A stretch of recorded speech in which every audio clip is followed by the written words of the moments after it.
Before we begin this podcast, please be advised that the following episode contains language that some listeners may find offensive and inappropriate.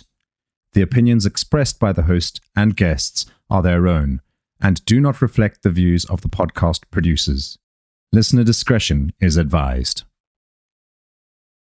In this episode of Voices of a Killer, we dive into the troubling and violent story of Jeremiah Searles, a man whose life was shaped by trauma, obsession, and ultimately murder.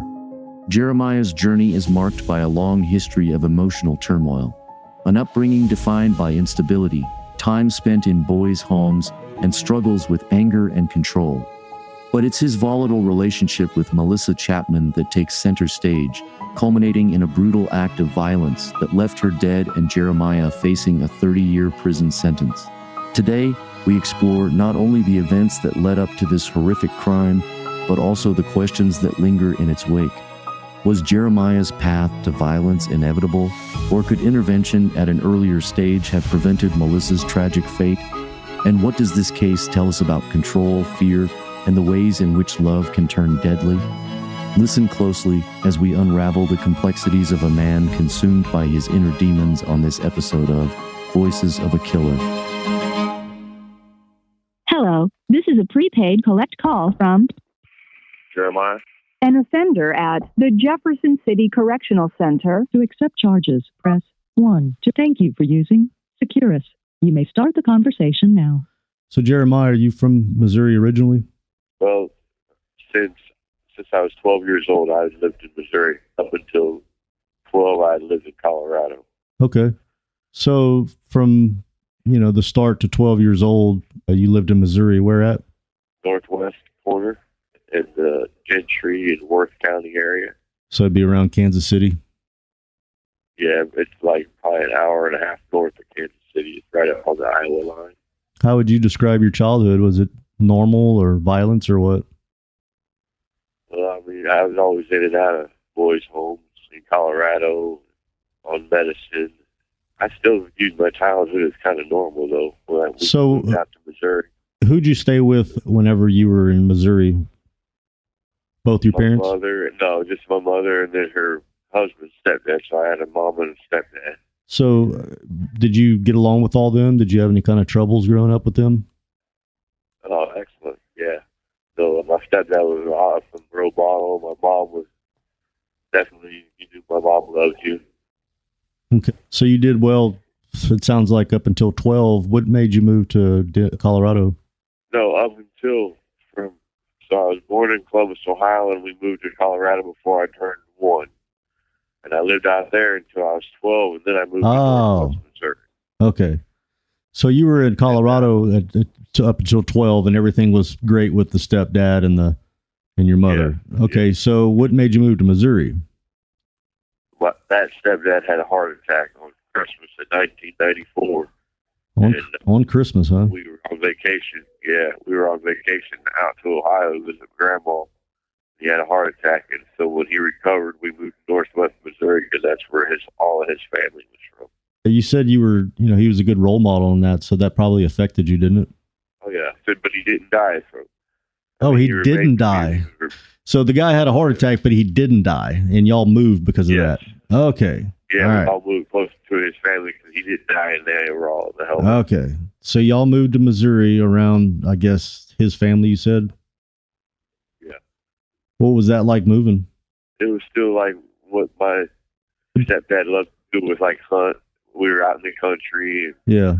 We did hunting in Colorado, and we're out in these big cornfields up north, and there was lots of deer. Yeah. So turkey. So easy to adapt to. Yeah. So far, it sounds like you had a pretty good childhood, even some, hunting and stuff like that. You also said that you went to a boys' home. So where was the turn at? So that was really young. Kind of jumped through a big chunk of my childhood with you. But well, I thought at around like age 7 or so, my younger brother had got kidnapped in Colorado from a daycare. And so my mom would place us all in temporary foster care while she could go. She had figured out that it was somebody related to her ex that stole the baby and took him back to Ohio. So somebody kidnapped Anyway. your brother? Yes, How old was he? Like a baby? 4. Yeah, 4 years old. Would that be the father that kidnapped him? No, it wasn't him. It was actually his sister. Okay, so this is a family thing trying to get Found the out kid later. back. Yeah, but this was all found out later. Yeah. She But didn't. then, She I just got thought it in was. trouble. Well, hold on. She thought it was random that somebody kidnapped her child. So, how long did you stay in a home like that while she dealt with this?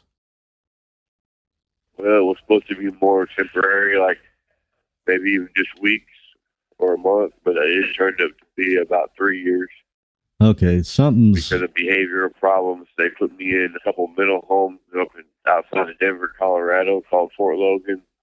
Well, I was under I the was there. impression that everything was normal up till 12, or while you were in Denver or Colorado. I guess it's Denver, right? Yeah, well, I still kind of felt normal. Sure. Okay. So 3 years away from your mother. How often would she see you? That's why I knew I was always loved, because I would see my mom every single week. Yeah. Every week we'd have some kind of visit, even if it was supervised or unsupervised. Sure, but you realize that that's still a long time. Every week, maybe once a week for 3 years. Even if it was twice a week, that's you're a child growing up and you're just around other people raising you. You know what I mean? I guess just the effort of. Yeah, I understand. No, I'm not trying to talk bad about your mom. It's just you being in a situation as such a young child. So Jeremiah, I just feel like 3 years is a long time. Did you have any resentment whatsoever? Not towards my mother. Yeah. But just like towards the system in general. Did you have any abuse while you were in there? No. Okay. Like there was actually some kind of abuse, like some physical abuse. No, there was no sexual abuse. Sure. It was definitely some physical abuse. So I was being treated different.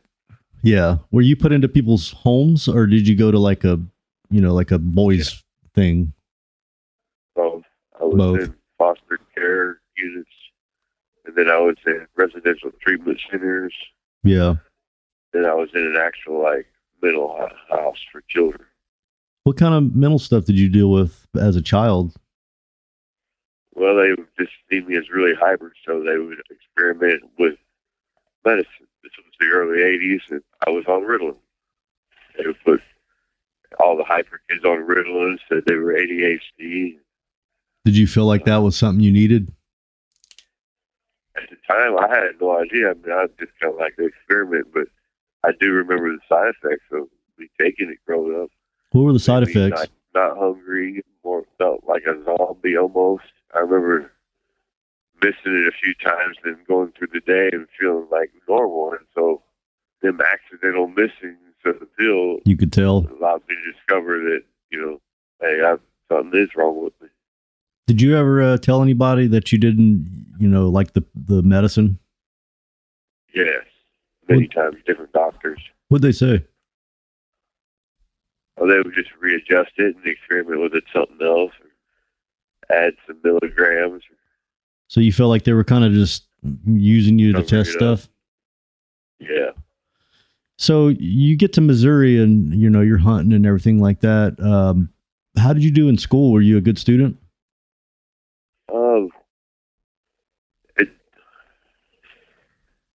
I tried.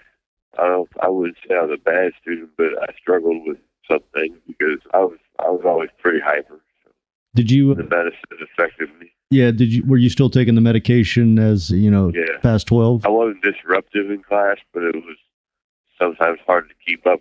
It depended on the subject, like PE and stuff. I was always really active. Sure. Math, I was good at. Science was okay.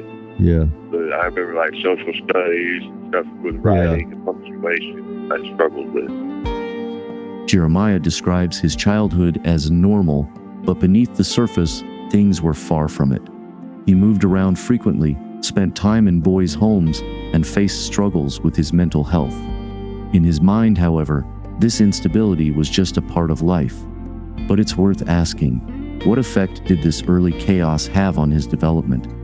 How did it shape his ability to cope with frustration and anger later on?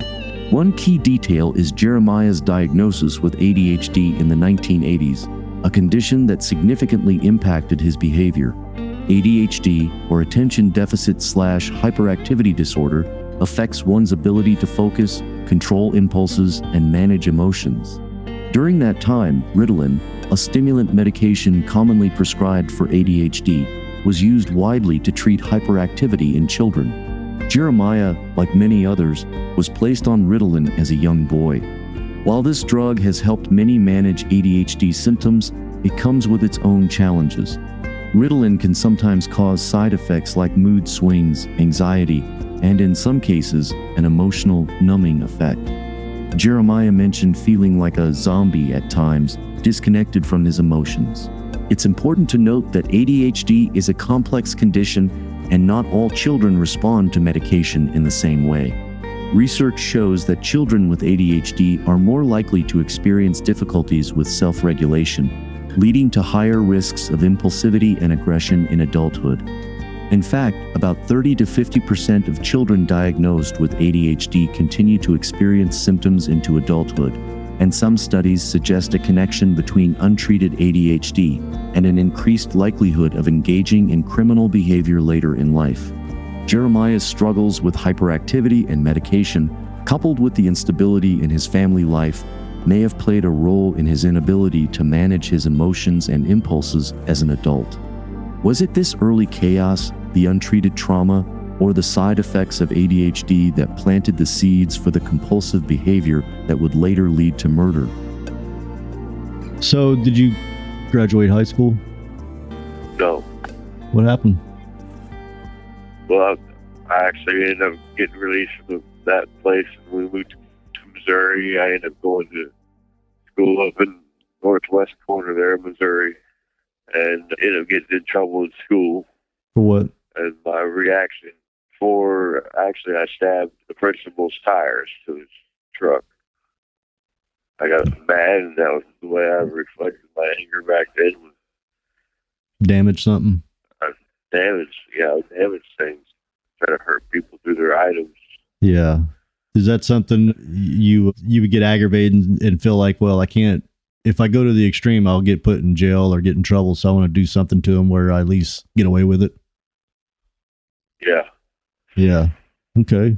Did you ever get caught? So yeah, I ended up getting caught for that. How'd they catch you? Well, one of my friends actually got caught doing something. Yeah. Decided to tell him the whole story about the tires being stabbed because it was right there recently. Yeah. To get out of his trouble. Were you getting into drugs too? At that point, I had just smoked a little bit of marijuana. And I mean, just a little bit, like maybe little pieces of the joints that were left in the ashtray at the house. So you don't graduate high school. Do you put your energy towards working? Yes, I started working out on this ranch. How was that?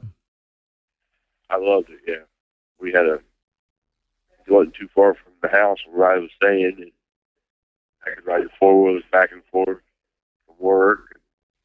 I checked fence lines every day. It was a big cattle ranch. Yeah, that's probably fun for somebody your age too. At that time, I loved it. Yeah, I absolutely loved it. Did you ever get mad at anybody and slash their tires? There? Yeah. Oh, no. This just happened in Albany when I was going to school in Albany. Okay. So how long did the ranch work last? Up until I went to prison the first time. Okay. What'd you go to prison for the first time? So the first time I went to prison was for vandalizing another vehicle, for real. But I didn't slash the tires. What I did is I sprinkled gasoline on the front seat and I lit it on fire. And they put you in prison, huh? Yeah, I went to prison for it. What did that person do to you to make you do that? She had actually said that my sister was selling her bunk weed. And it became a big argument, and she ended up putting a gun in my sister's face, and nothing happened over it. But when I seen her again, it was just the way I retaliated. Sure. How'd you get caught doing that? It was right across the street. It was on the city hall, right across from the city hall building, and they were coming out. So the actual prosecutor in the case, I witnessed running from right when it got lit. the prosecutor coming out of the city hall saw you committing the crime? Yes. Wow. And I got away. I ran up the street. I got across town to where I was. I mean, I'm talking about across town. The whole town was only 14 Sure. people. Mm-hmm. So just a few streets, and then the police showed up. Like, he knew me. Yeah. So pretty much judge threw the book at you on that one? Yeah. I ended up getting 7 years for that. Then I caught a possession of marijuana while I was in prison, assault charge, and I ended up How old are you at this point in time? 43. 43. If I were to... At this point in time in the story? Yeah, no, yeah. At this point in the story. Oh, at this point, I'm 18. Okay, so fairly young. If I were to ask somebody that knew you, just a neutral person, what kind of person you were at that age, what would they say? Probably just kind of hearing my brother answer the question. He's like caring, but very compulsive. Yeah. So I would just do things without, I guess, thinking it all the way through. It sounds like that's something that kind of sets somebody up to go to prison too, where something just kind of sets you off and you do it without really giving too much thought. Yeah. So do you feel like you were violent at 18? No. I hadn't been. I'm sure I knew that I was capable. Did you have any felonies before this fire in the seat thing? No, that was the first one. So the first felony, the judge put you in prison for a 7-year sentence? Yes. Before I got released, I got more time added. Yeah, you got a setback basically. Or they charged you again? Add new felonies, yeah. Yeah, so you went through the whole...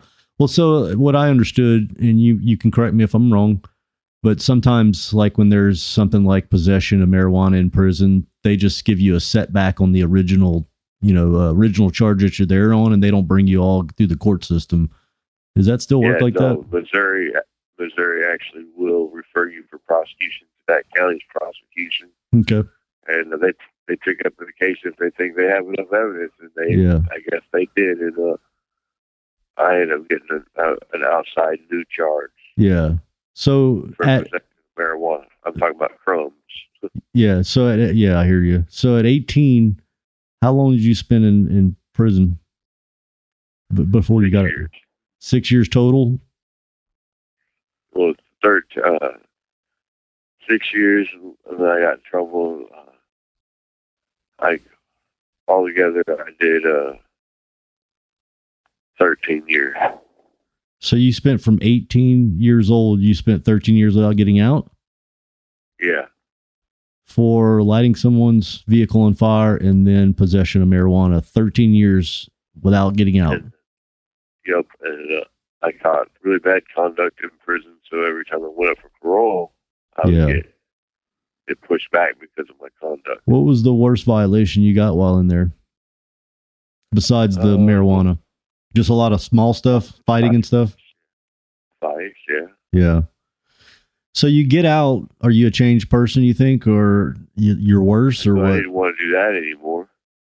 You didn't want to retaliate against people? Yeah, I didn't want to live like that. Yeah. Did you correct your ways? Control the environment. So yeah, so when I got released, I got released from Algoa Correctional Center in Missouri, and I paroled straight to Lancaster, Ohio, where my grandma lived. Okay. And my brother picked me up and drove me straight there. Yeah. And you got on the straight and narrow? Well, no, then I ended up, so I jumped ahead too far. That was the second time I got released. This time, after 13 years, they released me, and they didn't approve my out-of-state home to my grandma's. So they made me pick either St. Louis Honor Center, which is like our halfway houses, or the Kansas City Honor Center. And I ended up choosing the St. Louis one, and I stayed there by myself in this center, halfway house. Probably about 500 people were there for 40 days, and I went in and I talked to my in-house parole officer, and she said that she hadn't had a chance to submit my out-of-state home plan yet, and I got frustrated, being compulsive, just went down to the Greyhound station, bought a bus ticket, and left. And you got a I warrant. went to Ohio. I went to Ohio. They got a warrant put out for me in Missouri for absconding for leaving that halfway Yeah. house. So you went back for how long? Well, I ended up getting an escape charge out there in Ohio. When they finally arrested me 3 weeks later, I seen a chance over an opportunity to get away, and I had fantasized for years about escaping. So I was in this annex building, this overflow building in the county of Fairfield County. Well, I seen a chance to go over the fence, and so I hid outside and I went over the fence, and I escaped from that prison. Oh, and did you get all cut up? Yeah, I got real cut up on my legs and my arms. So it seems like you're. Wasn't gonna kill me. Yeah, so it seems like your compulsiveness has got you doing some pretty extreme things. So once you're finally over with these, back and forth prison things, where direction did you start going then? I got a job. I finally got a job I really loved. I was the boss at a chicken farm. Mm-hmm. Well, actually, just a poultry care is what I started running a barn, and then I became a manager of a barn. Okay. Are you doing drugs at this time? So, full marijuana. Every chance I got, I always marijuana. Yeah. As we look back at Jeremiah's upbringing, it becomes clear that his experiences weren't just chaotic, they were formative. Being shuffled between homes, constantly uprooted, and dealing with behavioral issues, it's no wonder these traumas festered over time. But was this a ticking time bomb that nobody saw? Could intervention early on have helped Jeremiah find a different path, one that didn't lead to violence? Jeremiah also spent time in prison for other crimes, including arson and vandalism. His criminal behavior as an adult could be seen as an extension of the impulsive and erratic tendencies he exhibited in his youth. In fact, he himself admitted to often acting without thinking, an impulsivity that many with untreated or poorly managed ADHD also face. After one of his releases from prison, Jeremiah spent time at what is known as an honor center, a type of residential halfway house meant to provide a controlled environment for recently released inmates. These centers are designed to help offenders transition back into society by offering structure, accountability, and limited freedoms under supervision. Honor centers typically focus on rehabilitation through employment, counseling, and reintegration services. But as is often the case with Jeremiah, this attempt to establish structure didn't prevent him from making impulsive decisions. After the break, we take a deeper look at the relationship that brought everything to a head: Jeremiah and Melissa Chapman.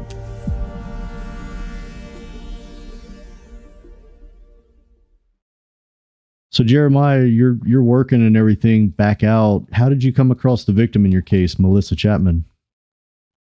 So Melissa Chapman, I actually have known when I got out of prison this last time. I had known her for almost 20 years. Oh, wow. Contact. A friend a friend? She was actually she was 3 years older than me. I was 17. She was 21. She worked with my mom at the nursing home as a nurse assistant. And I hit it off with her. I was 17, and I used to sneak over to her apartment. We would have sex, and that's who I lost my virginity to. Then I ended up getting in trouble for burning the vehicles and going away. And Yeah. I had a chance to reunite with her.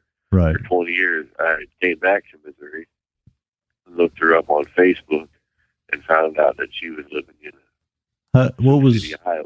What was her response when you found her there? Was she excited to hear? Yeah, she was glad to hear from me. She had moved on, and she had been married to a guy and had a couple of children. They had been split up for many years.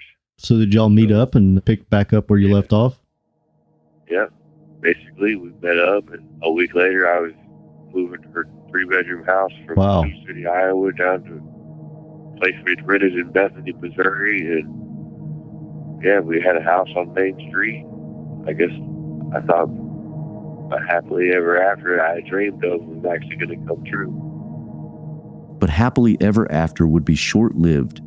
We'll find out just how that happens on the next episode of Voices of a Killer.